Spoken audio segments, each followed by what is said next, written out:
السلام عليكم ورحمة الله وبركاته. ازيكم يا حبايبي؟ يا رب تكونوا دايما بخير.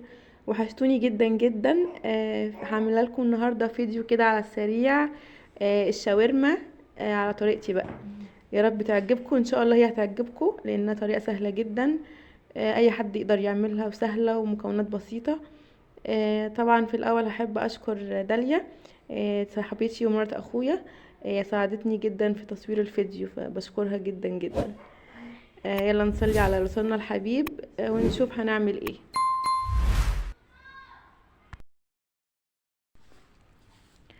جبنا اللحمة زي ما انتوا شايفينها كده وغسلناها، ويفضل تكون لحمة بقري عشان تستوي على طول. غسلتها وحطيتها في مصفى تصفي ميتها. وفي بولة فاضية بقى هحط فيها البهارات اللي هي فلفل اسود، ملح، كمون، بابريكا، كزبرة ناشفة وقرفة وكاري وكركم، بهارات شاورما او لحمة. هفضي اللحمة كده في البولة. وهحط عليها البهارات بتاعتنا.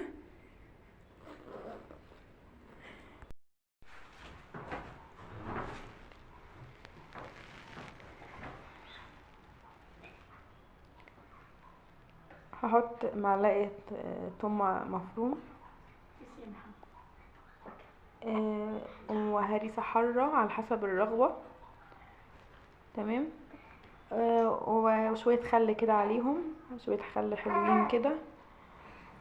ونجيب ليمونة نعصرها عليهم برضو. عصرتها عليهم. بتدي يعني الليمون والخل طبعا في الشاورما بتبقى حاجة اساسي، لان بيخلوا الطعم حلو قوي مع البهارات طبعا.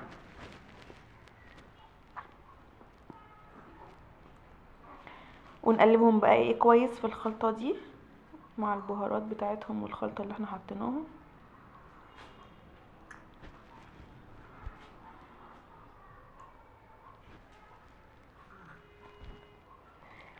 حاجة الطريقة دي طبعا سهلة جدا، يعني مقاديرها بسيطة وسهلة.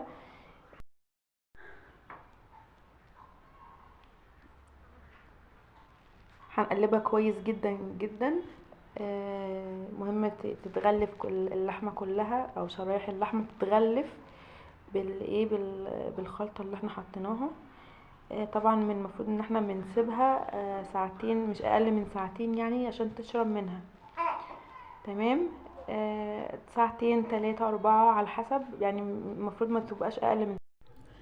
وطبعا حبيت قبل ما اسيبها، كان عندي كوبايه لبن كده حطيتها عليها، او لو عندنا زبادية او كوبايه كريمه على حسب الموجود يعني بنحطها عليها.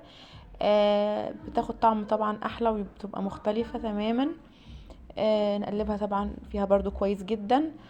قبل ما نسيبها بقى ايه لمده ساعتين او 3 على حسب، يعني لو معاكي وقت سيبيها 3 4 ساعات مفيش مشكله، بس المهم ما تكونش اقل من ساعتين. هنا بقى بعد ساعتين او 3 ساعات لما عدوا، على طاسة سخنة على النار، ننزل باللحمة بقى بتاعتنا كده. بتاخد الصدمة بتاعتها زي ما انتوا شايفين كده. مهم تكون سخنة قوي. ونفرقها كده في الطاسة بحيث ان ايه تاخد وش الصدمة، ونقلبها تاني، ما نقلبهاش على طول يعني، نسيبها دقيقتين 3 وبعد كده نقلبها. طبعا هنلاقيها بتنزل السوائل اللي فيها بعد كده. ودي اللي هنسيبها هتستوي بيها السوائل بتاعة اللحمة. هتلاقيها بتنزل بيها يعني نوطي بقى عليها النار او نهدي، نخلي النار هادية. هنخلي النار هادية عليها عشان تستوي بقى براحتها. تمام.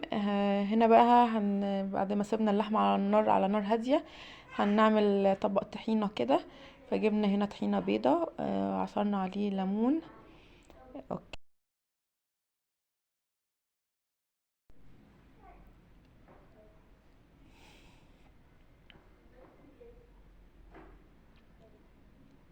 طبعا اثناء اللحمة هي سايبينها على النار على نار هادية كده عشان تستوي براحتها.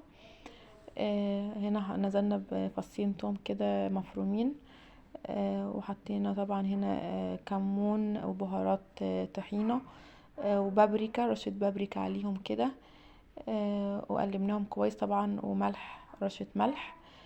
ونقلبهم كويس جدا كده مع الطحينة. طبعا الطحينه لو متكتله بنحط عليها ميه سخنه. اوكي، او ميه مغليه. شويه ميه مغليه كده تفكي بيهم برضو كده لو متكتله. وفي الاخر هحط عليهم طبعا شويه كزبره كده. ونقلبهم كويس كده مع بعض. هنا بقى بعد نص ساعة كده طبعا هنزل بالبصلة. دي بصل عاملاه بصل شرايح جوليان. بصلتين كده، بصلتين متوسطين. هنزل عليهم كده اللحمة تعتبر كده استوت بنسبة 90% كده يعني. اوكي، هنزل بقى عليها بالبصل. اوكي، وبعدين الفلفل.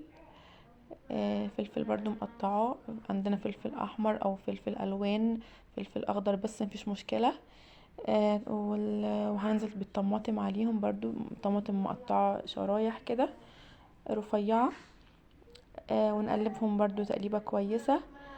ونسيبها حوالي برضو 10 دقايق كده على النار، بحيث بقى ياخدوا السوا مع بعض كده. وفي نفس الوقت ان الخضار اللي احنا حطيناه ده ما يتبلش، يبقى برضو في نسبة قرمشة بسيطة كده.